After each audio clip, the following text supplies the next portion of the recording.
Hello friends. Shashi Agarwal channel के अंदर मैं doctor Shashi Agarwal welcome all. आज का जो हमारा सब्जेक्ट है मैनेजरल इकोनॉमिक्स और जिसके अंदर हम स्पेसिफिक टॉपिक जो कि एमएससी के अंदर आएंगे और जो कि इम्पॉर्टेंट भी है final examination point of view से, उन सारे टॉपिक्स को हम ब्रीफली जो है रिवाइज करेंगे। So we are going to revise what do you mean by demand forecasting? What are the qualitative method of demand forecasting? Explain the short run production function. Explain the short run cost curve. अगर आपको मेरा ये effort सही लगता है तो do like my video, इसको share कीजिए और मेरे चैनल शशि अग्रवाल को सब्सक्राइब कीजिए। Before explaining all these topics, this is my app which is relevant for commerce, economics and management. और काफ़ी सारा free study material relating to commerce, economics and management और काफ़ी सारे एमसीक्यू जो आपके कॉम्पिटिटिव एग्जाम के लिए रेलिवेंट है, वहाँ पे फ्रीली आप उसको प्रैक्टिस कर सकते हो। और काफ़ी सारे स्ट्रक्चर्ड कोर्सेज जैसे मैनेजरियल इकोनॉमिक्स का भी स्ट्रक्चर्ड कोर्स यहाँ पे अवेलेबल है, which is available at a very nominal price. और एडिसन ऐप को आप गूगल प्ले स्टोर से डाउनलोड कर सकते हो। तो यहाँ पे ये क्वेश्चन जो है हम इसके अंदर रिवाइज करेंगे। What do you mean by demand forecasting? Explain the qualitative method of demand forecasting. Explain the short run production function. Explain the short run cost curve. तो सबसे पहले हम देखेंगे डिमांड फोरकास्टिंग और उसके अंदर क्वालिटेटिव मेथड्स को।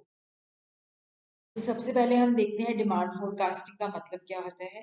डिमांड फोरकास्टिंग का मतलब होता है कि जिसके अंदर हम मतलब वो टेक्निक जिसके द्वारा हम फ्यूचर के अंदर हमारी प्रोबेबल डिमांड क्या होगी उसको हम एस्टिमेट करते हैं।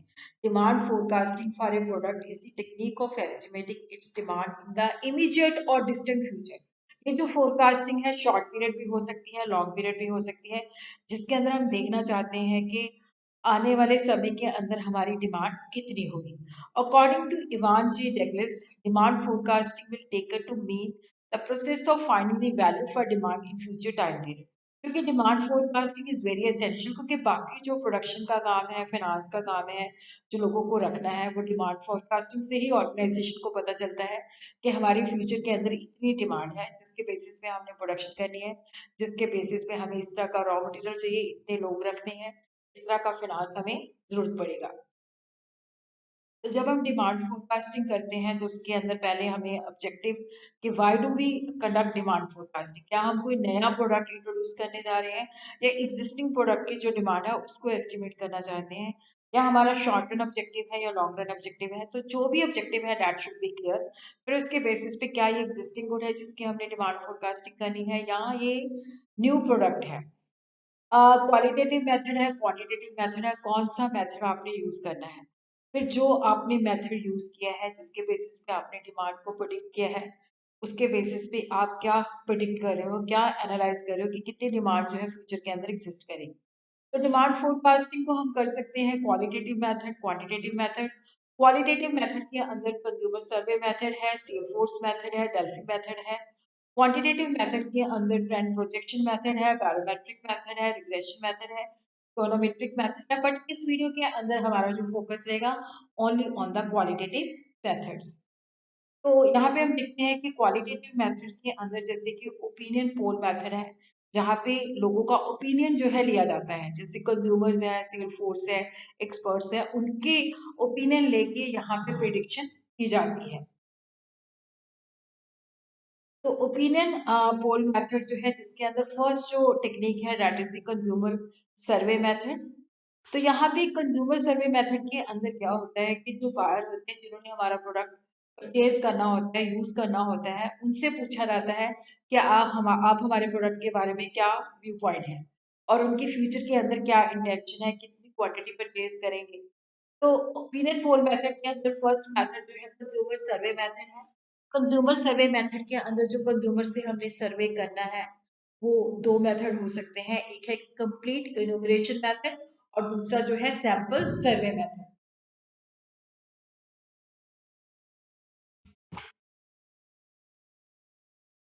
देखो कंप्लीट इन्यूमरेशन मेथड के अंदर क्या होता है कि जितने भी मान लो अगर हमने मान लो स्टूडेंट्स की पॉकेट मनी के ऊपर हम स्टडी करना चाहते हैं, बठिंडा के अंदर स्टडी करना चाहते हैं, पोस्ट ग्रेजुएट स्टूडेंट्स के ऊपर करना चाहते हैं।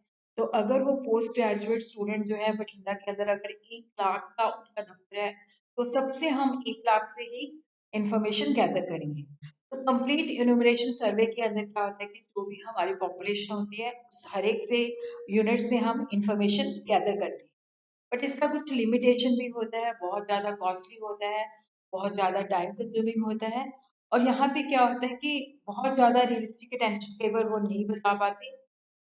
तो ये इसकी लिमिटेशन है जब हम पूरे मतलब जो भी हमारा पॉपुलेशन होता है उससे स्टडी करते हैं।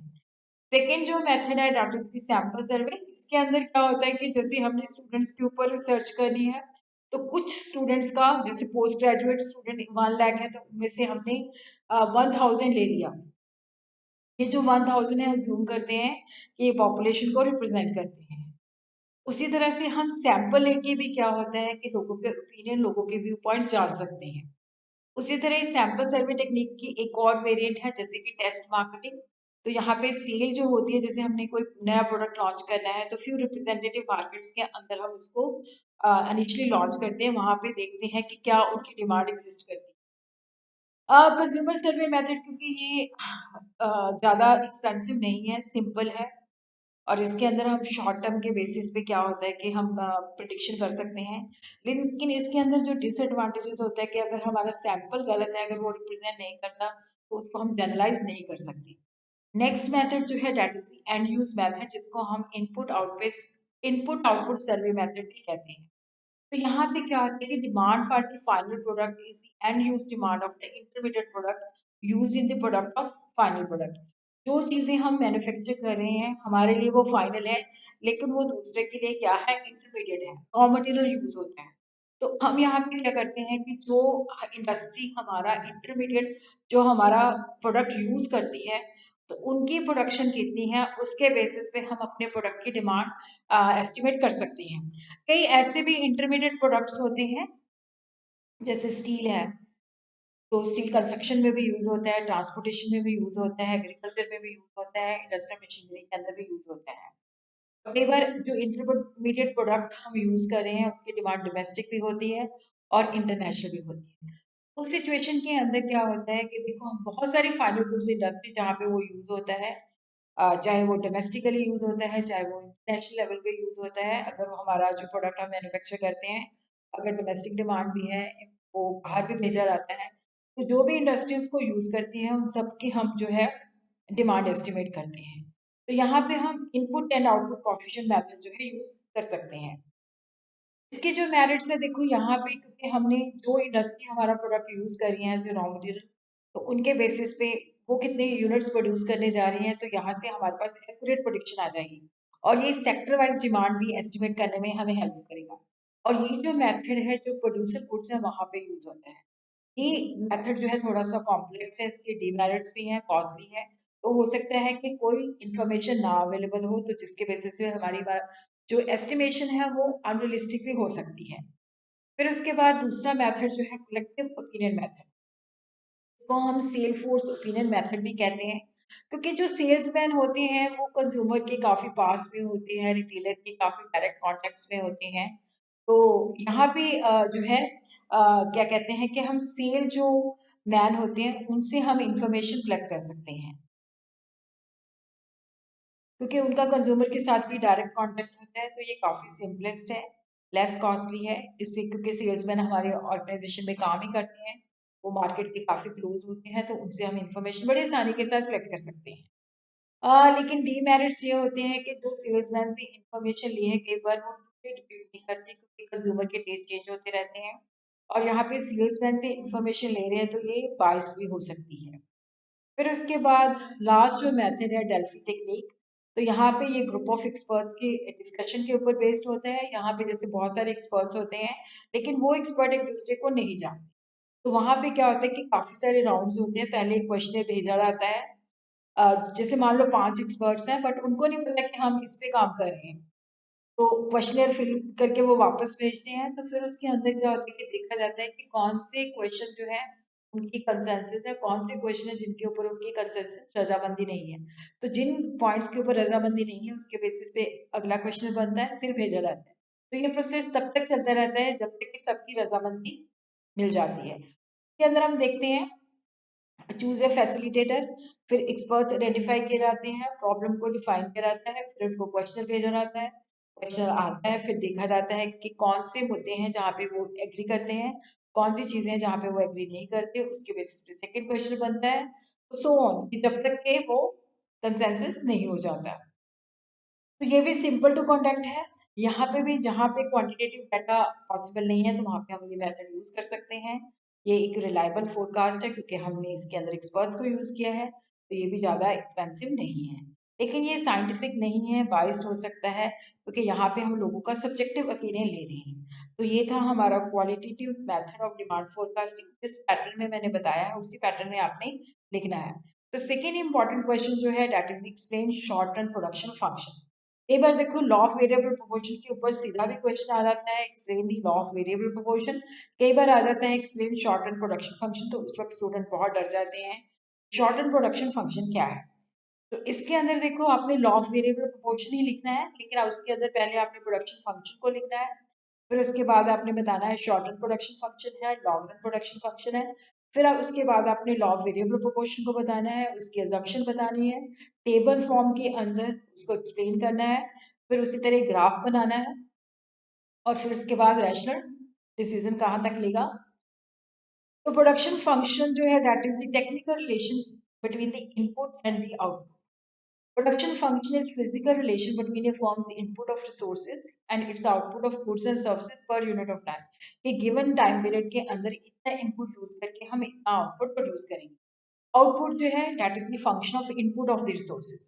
तो जब हम production function को study करते हैं तो ये input और output का functional relation और technical relation जो है study करता है। इसी तरह हम देखते हैं कि जैसे Q जो है that is the output, that is the function of labor, capital and land.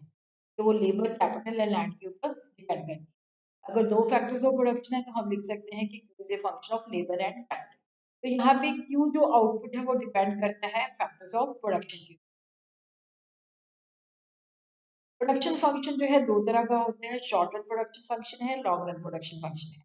देखो शॉर्ट रन के अंदर क्या होता है कि वन वेरिएबल फैक्टर होता है, बाकी सारे जो फिक्स होते हैं, फिक्स फैक्टर्स होते हैं जिनको हम चेंज नहीं कर सकते। अगर हम एग्रीकल्चर करते हैं तो लैंड अगर डिमांड बढ़ जाती है तो रातों रात हम जमीन नहीं खरीद सकते, तो वहाँ पे लैंड फिक्स्ड है। अगर हमने प्रोडक्शन को इनहांस करना है तो हमें लेबर को इंक्रीज करना पड़ेगा। इसी वजह से जब हम लेबर को इंक्रीज करते हैं तो जो हमें यहाँ पे रिटर्न मिलती है उसको रिटर्न टू फैक्टर कहते हैं। लॉन्ग रन के अंदर क्या होता है कि सारे फैक्टर्स जो होते हैं वेरिएबल होते हैं, तो वहां पे हमारा स्केल जो है चेंज हो जाता है। पहले मान लो अगर हमारी फैक्ट्री की इंस्टॉल कैपेसिटी 5000 है, डिमांड बढ़ गई, तो अब अपने फैक्ट्री की कैपेसिटी डबल कर ली, तो से हमारा स्केल पहले से इन्हांस हो जाता है। तो शॉर्ट रन वो पीरियड है जिसके अंदर वन और मोर फैक्टर्स ऑफ प्रोडक्शन और input are fix, other are variable. तो शॉर्ट रन के अंदर वेरिएबल इनपुट्स भी होते हैं, फिक्स इनपुट्स भी होते हैं। अगर हमने उत्पादन को बढ़ाना है तो हमें वेरिएबल फैक्टर को चेंज करना पड़ता है। तो यहाँ पे जो ratio between the variable and fix factor है वो चेंज हो जाता है। In the short run, it is possible to increase the quantity of one input while keeping the quantity of other input constant in order to have more units of output. तो इसको हम law of variable proportion भी कहते हैं, जहाँ पे producer जो है प्रोडक्शन में चेंज करता है, वेरिएबल फैक्टर को चेंज करके करता है, क्योंकि फिक्स फैक्टर को हम चेंज नहीं कर सकते। तो जो रेशियो है फिक्स और वेरिएबल फैक्टर के अंदर वो इस तरह से चेंज हो जाता है। देखो जैसे लैंड है तो ये वन है, लेबर, फिर उसके बाद हमने यहाँ पे देखो लेबर को हमने चेंज कर दिया, एक और लेबर रखे, तो लैंड का जो है वो फिक्स रहता है। तो यहाँ पे जो ratio between the fixed and variable factor है वो चेंज होता रहता है। तो ये जो प्रोपोर्शनल रिलेशन है आउटपुट और इनपुट का, इसको हम law of return to factor कहते हैं या लॉ ऑफ वेरिएबल प्रोपोर्शन कहते हैं। लॉन्ग पीरियड वो पीरियड होता है जिसके अंदर सारे फैक्टर्स ऑफ प्रोडक्शन वेरिएबल होते हैं। तो यहाँ पे हमें रिटर्न टू स्केल मिलता है। हम अपनी जो डिमांड है उसके मुताबिक जो है quantity of all the factors जो है उसको इंक्रीज कर सकते हैं, डिक्रीज कर सकते हैं। टोटल प्रोडक्ट जो है that is the overall quantity of output that a firm produces. Average product का मतलब होता है total product divided by variable input, जैसे total product divided by labour. Marginal product का मतलब होता है कि जैसे हमने एक और यूनिट जो है जैसे एक और लेबर हायर किया, जैसे मान लो हमने पहले एक लेबर थी तो वो प्रोड्यूस कर रही थी 10 यूनिट, हमने एक और लेबर रखा तो टोटल प्रोडक्शन हमारी हो गई 80। तो यहाँ पे 8 जो है that is the marginal productivity. Total product of n unit minus total product of n minus one. इसको हम इस तरह से भी लिख सकते हैं, change in total product divided by change in the variable factor. उसी तरह return to factor of production with one variable input, क्योंकि यहाँ पे हम प्रोडक्शन शॉर्ट रन के अंदर कर रहे हैं।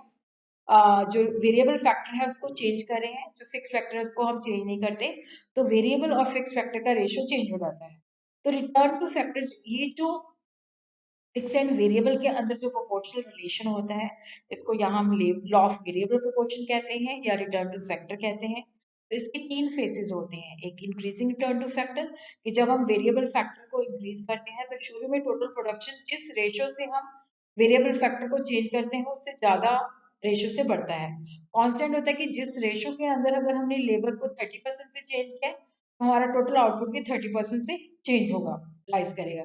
डिमिनिशिंग टर्न होता है कि लेबर को हमने 40 से किया और टोटल आउटपुट हमारा 30 से इंक्रीज हुआ, तो ये डिमिनिशिंग टर्न टू फैक्टर होता है। लॉ ऑफ वेरिएबल प्रोपोर्शन जो है, जब वन इनपुट वेरिएबल है all other inputs they are fixed, तो फर्म का जो प्रोडक्शन फंक्शन होता है लॉ ऑफ वेरिएबल प्रोपोर्शन को डिपिक्ट करता है। तो लॉ कहता है कि क्वांटिटी ऑफ वेरिएबल फैक्टर जो है इक्वल डोजेस है, जैसे हम एक एक करके लेबर को इंक्रीज कर रहे हैं, बाकी जो फैक्टर होते हैं कांस्टेंट होते हैं, तो टोटल प्रोडक्शन जो है पहले प्रोपोर्शनेट से इंक्रीज होती है, फिर इक्वी प्रोपोर्शनेटली हो जाती है, फिर उसके बाद लेस देन प्रोपोर्शनेटली हो जाती है। तो लॉ ऑफ वेरिएबल को हमने इस तरह से डिफाइन करना है, the law of variable proportion states if the input of one resource is increase y equal increment per unit of time. अगर हम वेरिएबल फैक्टर को चेंज कर रहे हैं इक्वल डोजेस से, दूसरी चीजों को हम कांस्टेंट रख रहे हैं, तो टोटल आउटपुट पहले इंक्रीज करेगा, बट एक सीमा के बाद जो है आउटपुट के अंदर जो इंक्रीज है वो कम होनी शुरू हो जाती है। यहाँ पे हम assumption लेते हैं कि one of the factor is variable while other factors they are fixed. All the units of the variable factor they are homogeneous. Level of technology, methods of production जो है constant है और ये short period के अंदर applicable। उसके बाद आपने इस तरह से जो है टेबल बना देना है। तो ये 3 स्टेजेस हैं। यहाँ पे आप देख रहे हो फिक्स्ड और वेरिएबल का जो रेशियो है वो चेंज हो रहा है। तो शुरू में जो लेबर को हम चेंज कर रहे हैं 1 by 1 करके कर रहे हैं। तो यहाँ पे ये फर्स्ट स्टेज है, ये सेकंड स्टेज है। तो यहाँ पे ये टोटल प्रोडक्ट दिया हुआ है। फर्स्ट स्टेज के अंदर टोटल प्रोडक्ट जो है तेजी के साथ इंक्रीज हो रहा है। मार्जिनल प्रोडक्ट हमने इस तरह से निकालना है, 7 - 3 4, 12 - 7 5, 16 - 12 16। एवरेज प्रोडक्ट को हमने किस तरह से निकालना है, टोटल प्रोडक्ट को हमने जो यूनिट्स ऑफ वेरिएबल है 3 डिवाइडेड बाय 1, 7 डिवाइडेड बाय 2, तो इस तरह से आपने कैलकुलेट कर लेना है। तो एवरेज प्रोडक्ट जो है इंक्रीज हो रहा है, मार्जिनल प्रोडक्ट भी इंक्रीज होता है, मैक्सिमम होता है, फिर उसके बाद कम होना शुरू हो जाता है। और जब एवरेज प्रोडक्ट मैक्सिमम होता है तो ये दोनों एक दूसरे के बराबर होते हैं। उसी तरह जो सेकेंड स्टेज है उसके अंदर क्या होता है कि टोटल प्रोडक्ट जो है बढ़ता है, बट घटती हुई दर के साथ बढ़ता है। मार्जिनल प्रोडक्ट जो है जीरो हो जाता है, यहाँ पे टोटल प्रोडक्ट मैक्सिमम हो जाता है, एवरेज प्रोडक्ट भी कम होना शुरू हो जाता है। इसी तरह जो थर्ड स्टेज है उसके अंदर जब हम वेरिएबल फैक्टर को चेंज करते हैं तो टोटल प्रोडक्ट हमारा पहले से कम हो जाता है, एमपी नेगेटिव हो जाता है और एवरेज प्रोडक्ट कम हो जाता है। तो इस तरह से आपने इसकी एक्सप्लेनेशन लिख देनी है। Total product increase at increasing rate, marginal product and average product increase in the beginning stage, reach maximum, then start declining। और जब average product maximum होता है तो वो marginal product के बराबर होता है। इसको हम increasing return to factor कहते हैं। Second stage जो होती है total TP increases at decreasing rate, and at the stage it becomes constant। Average product and marginal product जो है वो भी कम होना शुरू हो जाते हैं और marginal product at the end of the stage it becomes zero। Third stage के अंदर देखो ये मार्जिनल प्रोडक्ट जो है नेगेटिव हो जाता है, एवरेज प्रोडक्ट कम हो जाता है और टोटल प्रोडक्ट भी कम होना शुरू हो जाता है। तो इसी तरह हम इसको ग्राफिकली जो है ड्रॉ कर सकते हैं। यहाँ पे हम इस तरह से कि ये जो है हमारा जो है ये टोटल प्रोडक्ट है, तो ये जो है फर्स्ट स्टेज है, ये जो है सेकेंड स्टेज है। उसी तरह हम देखते हैं कि ये हमारा मार्जिनल प्रोडक्ट है इस तरह से, फिर उसी तरह ये हमारा एवरेज प्रोडक्ट है, इस तरह से ये कम होना शुरू हो जाता है। फिर इसकी भी एक्सप्लेनेशन आपने लिख देनी है। ये during the first stage marginal output rise करता है, फिर कम होना शुरू हो जाता है, एवरेज प्रोडक्ट राइज करता है, मैक्सिमम लेवल पे पहुंचता है और एंड ऑफ द स्टेज के अंदर एवरेज प्रोडक्ट और एमपी जो है एक दूसरे के बराबर हो जाते हैं। सेकेंड स्टेज में मार्जिनल प्रोडक्ट जीरो हो जाता है, टोटल प्रोडक्ट कांस्टेंट हो जाता है, मैक्सिमम हो जाता है, एवरेज प्रोडक्ट कम होना शुरू हो जाता है। थर्ड स्टेज के अंदर ये नेगेटिव हो जाता है, मार्जिनल प्रोडक्ट और एवरेज प्रोडक्ट जो है कम होना शुरू हो जाता है। तो यहाँ पे हम देखते हैं कि जो प्रोड्यूसर है वो प्रोड्यूस करता है सेकेंड स्टेज तक, वो फर्स्ट स्टेज के अंदर भी प्रोड्यूस नहीं करेगा और थर्ड स्टेज के अंदर भी प्रोड्यूस नहीं करेगा। एक्चुअल वॉल्यूम जो है सेकेंड स्टेज के अंदर डिपेंड करता है what are the prices of input and output. तो उसी तरह ही हम देखते हैं, तो इसके जो कॉजेज हैं, क्योंकि शुरू में क्या होता है कि फिक्स फैक्टर होता है, जब हम वेरिएबल फैक्टर को चेंज करते हैं तो उसकी प्रॉपर यूटिलाइजेशन होती है। जैसे जैसे लेबर बढ़ती है डिवीजन ऑफ लेबर कर सकते हैं, फिर एक सीमा के बाद लेबर और कैपिटल एक दूसरे के परफेक्ट सब्स्टिट्यूट नहीं होते, तो यहाँ पे फैक्टर रेशियो के अंदर चेंज होता है। जब ऑप्टिमम रेशियो तक चेंज होता है तब तो आउटपुट बढ़ता है, बट उसके बाद वो हमें जो है नेगेटिव रिजल्ट देने लग जाता है। इस लॉ को हम पोस्टपोन कर सकते हैं टेक्नोलॉजी को इम्प्रूव करके और जब फैक्टर्स ऑफ प्रोडक्शन एक दूसरे के परफेक्टली सब्स्टिट्यूट हो। इसी तरह थर्ड इंपॉर्टेंट क्वेश्चन है explain the short run cost curve. Cost of production जो है वो आउटपुट के ऊपर डिपेंड करती है। जो भी चीज़ हम मैन्युफैक्चर करते हैं तो उसके अंदर कॉस्ट को जानना बहुत ही ज़रूरी होता है। तो जो कॉस्ट और आउटपुट का रिलेशन है उसको कॉस्ट फंक्शन, कॉस्ट एनालिसिस कहते हैं। तो कॉस्ट ऑफ प्रोडक्शन जो है इसके अंदर जो पेमेंट्स हम फैक्टर्स ऑफ प्रोडक्शन को करते हैं, तो इसके अंदर एक्सप्लिसिट कॉस्ट और इम्प्लिसिट कॉस्ट दोनों का टोटल जो होता है वो कॉस्ट ऑफ प्रोडक्शन होती है। इम्प्लिसिट कॉस्ट जो होती है जो खुद से हम फैक्टर सप्लाई करते हैं तो उसकी नोचुरल कॉस्ट को कैलकुलेट करते हैं। एक्सप्लिसिट कॉस्ट होती है जो हम एक्चुअल में लोगों को पे करते हैं। तो कॉस्ट को हम स्टडी कर सकते हैं ट्रेडिशनल वे से और मॉडर्न वे से। तो cost function expresses the relation between the cost and determinant. C जो है दैट इज द कॉस्ट है और एफ जो है द फंक्शन की, ये डिपेंड करती है साइज ऑफ प्लांट्स के ऊपर, लेवल ऑफ आउटपुट के ऊपर, प्राइसेस ऑफ इनपुट्स के ऊपर और टेक्नोलॉजी के ऊपर।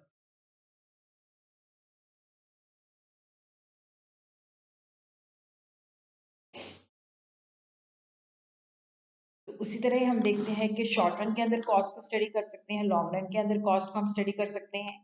तो ये ट्रेडिशनल मेथड है जिसके अंदर हम शॉर्ट रन के अंदर इसको स्टडी कर रहे हैं। तो शॉर्ट रन के अंदर देखो फिक्स फैक्टर्स होते हैं, वेरिएबल फैक्टर्स होते हैं। तो जो फिक्स फैक्टर के ऊपर खर्चा होता है उसको फिक्स कॉस्ट कहते हैं, जो वेरिएबल फैक्टर के ऊपर खर्चा होता है उसको वेरिएबल कॉस्ट कहते हैं। तो टोटल कॉस्ट जो होती है that is the sum of total fixed cost and the total variable cost.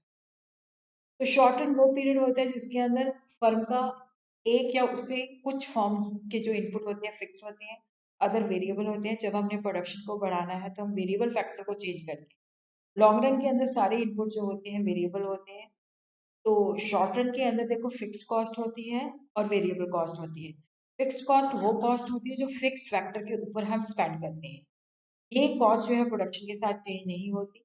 इसको हम पीरियड कॉस्ट भी कह देते हैं। जैसे हमने रेंट पे बिल्डिंग ले रखी है तो चाहे उसके अंदर हम काम करें चाहे ना करें बट वी हैव टू पे द रेंट। जैसे rent of the land and building हो गया, salary of the permanent staff हो गया, इंटरेस्ट ऑन फिक्स्ड कैपिटल हो गया, लाइसेंस फी हो गया, इंश्योरेंस प्रीमियम हो गया, नॉर्मल प्रॉफिट एक्सेट्रा हो गया। तो ये प्रोडक्शन के साथ इसका कोई लेना देना नहीं होता है। इसकी जो शेप होती है वो पैरेलल टू एक्स एक्सिस होती है। अगर प्रोडक्शन जीरो है तो भी हमें इनकर करनी पड़ती है। तो यहाँ पे हम देखते हैं कि देखो चाहे हम जीरो प्रोड्यूस करें चाहे वन प्रोड्यूस करें फिक्स कॉस्ट सेम ही रहेगी। इसका जो यहाँ पे हम आउटपुट लेते हैं इधर हम कॉस्ट लेते हैं, it is parallel to x axis, तो ये फिक्स्ड कॉस्ट है। इवन जीरो के ऊपर भी आप देख रहे हो कि ये फिक्स कॉस्ट इधर करते हैं, चाहे इतने यूनिट बना ले चाहे इतने यूनिट बना ले ये फिक्स ही रहेगी।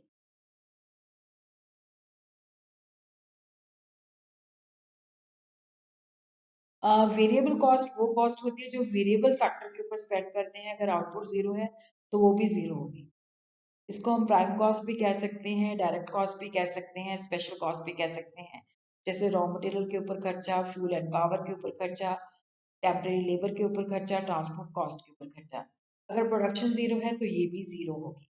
तो इस तरह से हम देखते हैं कि टोटल वेरिएबल कॉस्ट जो है घटती हुई दर पे इंक्रीज होती है, फिर उसके बाद तेजी के साथ जो है बढ़नी शुरू हो जाती है।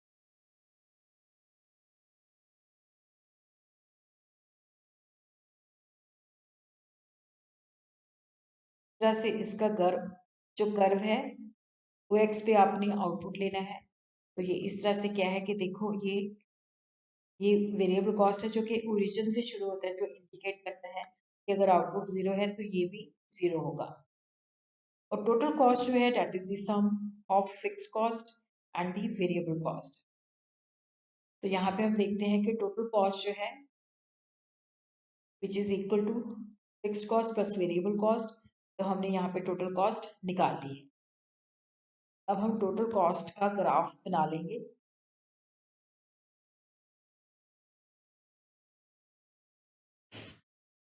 तो इस तरह से देखो ये जो है फिक्स्ड कॉस्ट है, ये फिक्स्ड कॉस्ट है, यहाँ पे हमने आउटपुट लेना है, यहाँ पे हमने कॉस्ट लेना है। और जो वेरिएबल कॉस्ट है देखो वो जो है ओरिजिन से शुरू होता है। टोटल कॉस्ट ओरिजिन से शुरू नहीं होती, कि टोटल कॉस्ट दोनों का जोड़ होती है। अगर जीरो प्रोड्यूस करें हैं तो भी टोटल कॉस्ट फिक्स कॉस्ट के बराबर होती है। तो टोटल कॉस्ट यहाँ से स्टार्ट होगी, वो ओरिजिन से स्टार्ट नहीं होगी। तो इस तरह से हमने कर्व बना लेना है। फिर उसी तरह ही हम देखते हैं कि देखो जो टोटल कॉस्ट, जो फिक्स कॉस्ट और वेरिएबल कॉस्ट के अंदर हम डिफ्रेंशिएशन करते हैं। देखो ये जो फिक्स कॉस्ट जो होती है इसको हम कंट्रोल नहीं कर सकते, वेरिएबल कॉस्ट को हम कंट्रोल कर सकते हैं। Even break even point determine करने में हमें हेल्प करती है। कल को अगर हमने डिसीजन लेना है कि फर्म ने जैसे डिप्रेसिंग सिचुएशन है तो हमें शट डाउन का डिसीजन लेना है, अगर हमारी प्राइस जो है वेरिएबल कॉस्ट इक्वल है या वेरिएबल कॉस्ट को कवर करती है तो हम कंटिन्यू करते हैं, क्योंकि अगर हम बंद कर देते हैं तो हमें फिक्स कॉस्ट बेयर करनी पड़ती है। उसी तरह देखो जो हम ट्रेडिशनल अप्रोच के अंदर शॉर्ट रन के अंदर कॉस्ट का स्टडी करते हैं, तो टोटल कॉस्ट जो कि दोनों का जोड़ है, total fixed cost and total variable cost. इसी तरह टोटल कॉस्ट को जब हम आउटपुट से डिवाइड कर देते हैं तो हमारे पास आ जाती है average cost per unit. Average cost जो है that is the sum total of the average fixed cost and the average variable cost. फिर मार्जिनल कॉस्ट होती है कि जब हमने एक और जो लेबर को हायर किया तो उससे जो हमारी चेंजेस आई हैं कॉस्ट के अंदर, that is the additional cost. Average cost of production is the total cost of production per unit. अगर हमने प्रोड्यूस कर रहे हैं तो पर यूनिट कॉस्ट क्या है। टोटल कॉस्ट को जब आपने आउटपुट से डिवाइड कर लिया तो then we have average cost per unit cost. Average cost जो है that is the sum total of the average fixed cost and the average variable cost. Average fixed cost होती है कि जो हमने फिक्स्ड कॉस्ट को टोटल आउटपुट से divide कर लिया तो ये पर यूनिट फिक्स्ड कॉस्ट आ जाती है। एवरेज फिक्स्ड कॉस्ट जो होती है ये पर यूनिट फिक्स्ड कॉस्ट होती है। इसकी जो शेप होती है इस तरह से होती है, जैसे जैसे हम ज़्यादा यूनिट्स बनाते जाएंगे पर यूनिट फिक्स्ड कॉस्ट जो है कम होती जाती है। तो इस तरह से आप टेबल देख सकते हो कि जैसे जैसे हम ज़्यादा यूनिट बना रहे हैं, 10/1, 10/2, 10/3, तो इस तरह से हमने जब एवरेज फिक्स्ड कॉस्ट को कैलकुलेट किया तो ये कम हो रही है। इसकी जो शेप है वो रेक्टेंगुलर हाइपरबोला जैसी होती है, ये ऊपर से नीचे की तरफ आ रही है। जैसे जैसे हम ज़्यादा यूनिट बनाते जाएंगे तो ये वैल्यू जो है कम होती जाती है। तो ये एवरेज फिक्स्ड कॉस्ट है, इधर हमने आउटपुट लेना है, इधर हमने कॉस्ट लेना है।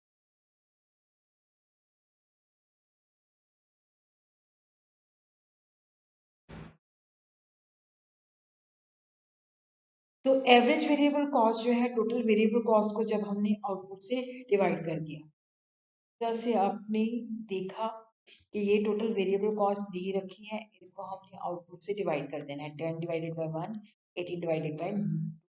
18/24/3। इनिशियली ये फॉल करती है, फिर मिनिमम पॉइंट तक पहुंचती है, उसके बाद ये राइज करना शुरू कर देती है। इसकी शेप जो होती है यू शेप होती है। इनिशियली ये फॉल करती है, मिनिमम पॉइंट तक पहुंचती है, फिर उसके बाद ये राइज करना शुरू कर देती है। एवरेज वेरिएबल कॉस्ट जो है यू शेप होती है, शुरू में फॉल करती है, मिनिमम पॉइंट तक पहुंचती है, फिर उसके बाद ये राइज करना शुरू कर देती है। इसी तरह average cost, average fixed cost और एवरेज वेरिएबल कॉस्ट का रिलेशन क्या है। तो यहाँ पे ये हमारा आउटपुट है कि एवरेज फिक्स्ड कॉस्ट जो हमने प्रीवियस टेबल्स के अंदर कैलकुलेट की हुई है यहाँ पे दे दिया। एवरेज कॉस्ट जो है एवरेज फिक्स्ड कॉस्ट और एवरेज वेरिएबल कॉस्ट का जोड़ है। ये भी देखो शुरू में क्या होता है कि फॉल करती है, फिर मिनिमम पॉइंट तक पहुंचती है, फिर उसके बाद राइज करनी शुरू हो जाती है। तो ये भी यू शेप होती है।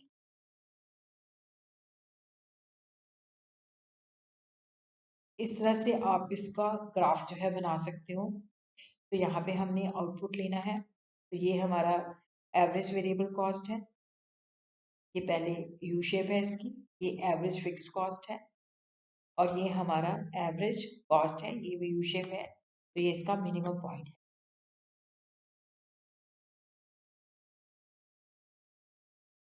ज्योमेट्रिकली एवरेज कॉस्ट जो है, जब हम एवरेज फिक्स्ड कॉस्ट और एवरेज वेरिएबल कॉस्ट को जोड़ते हैं तो हमारे पास एवरेज कॉस्ट आ जाती है। At each level of output, average cost lies above average variable cost at a distance equal to the corresponding height of average fixed cost। कि जो average cost और average variable cost का जो distance होता है वो average fixed cost की वजह से होता है। minimum point जो होता है बाद में, जैसे यहाँ पे हम देखते हैं कि minimum point जो होता है यहाँ पे ये बाद में आता है, average variable cost का पहले आ जाता है। कि average cost जो है average fixed cost और average variable cost का जोड़ है। एवरेज कॉस्ट की भी जो शेप होती है वो यू शेप होती है। उसी तरह हम देखते हैं मार्जिनल कॉस्ट, तो addition made to the total cost by production of one more unit of a commodity. जब हम एक और यूनिट प्रोड्यूस करते हैं तो उससे जो एडिशनल कॉस्ट पड़ती है उसको हम मार्जिनल कॉस्ट कहते हैं। Total cost of n unit minus total cost of n minus one unit. जैसे हमने 10 चेयर बनाई तो उसकी टोटल कॉस्ट थी 100, जब हमने और यूनिट प्रोड्यूस किया तो वहाँ पे टोटल कॉस्ट 109। तो एडिशनल कॉस्ट जो है that is 109 minus 100 which is equal to 9। तो इस तरह से इसको हम इस तरह से भी कैलकुलेट कर सकते हैं, इसको change in total cost divided by change in quantity भी करके निकाल सकते हैं। इसके अंदर मैंने ये नहीं बताया कि शॉर्टेड कॉस्ट का जो है यू शेप क्यों होते हैं, उसका जो डिफरेंस, तो यहाँ पे एवरेज कॉस्ट क्योंकि वो दोनों का टोटल होता है, तो शुरू में क्या होता है कि एवरेज फिक्स कॉस्ट भी कम होती है, एवरेज वेरिएबल कॉस्ट भी कम होती है। इसी वजह से क्या होता है कि एवरेज कॉस्ट शुरू में फॉल करता है, फिर मिनिमम पॉइंट तक पहुंचता है, फिर उसके बाद इंक्रीज करना शुरू हो जाता है। और उसी तरह जब वेरिएबल फैक्टर को हम चेंज करते हैं, फिक्स फैक्टर फिक्स रहता है, तो शुरू में आउटपुट इंक्रीज होता है, पर उसके बाद कुछ समय बाद वो कम होना शुरू हो जाता है। तो यहाँ पे इस तरह से हमने मार्जिनल कॉस्ट को निकाल लिया। 28 माइनस 20, 34 माइनस 28। तो यहाँ पे हम मार्जिनल कॉस्ट को निकाल लेंगे। ये पहले फॉल करती है, फिर मिनिमम पॉइंट तक पहुँचती है, फिर उसके बाद राइज करनी शुरू हो जाती है। एवरेज कॉस्ट भी हम देख रहे हैं कि फॉल कर रहा है। जब एवरेज कॉस्ट जो है मिनिमम होता है तब मार्जिनल कॉस्ट जो है उसके बराबर होता है, और मार्जिनल कॉस्ट का मिनिमम पॉइंट पहले पहुंच जाता है। तो ये हमारा एवरेज कॉस्ट है, तो ये हमारा मार्जिनल कॉस्ट है जो इसके मिनिमम पॉइंट से गुजरता है। जब ये फॉल करता है तो मार्जिनल कॉस्ट नीचे होता है, जब ये राइज करता है तो मार्जिनल कॉस्ट अबव होता है। तो मार्जिनल कॉस्ट की भी जो शेप है वो यू शेप है, पहले ये फॉल करती है फिर उसके बाद ये राइज करती है।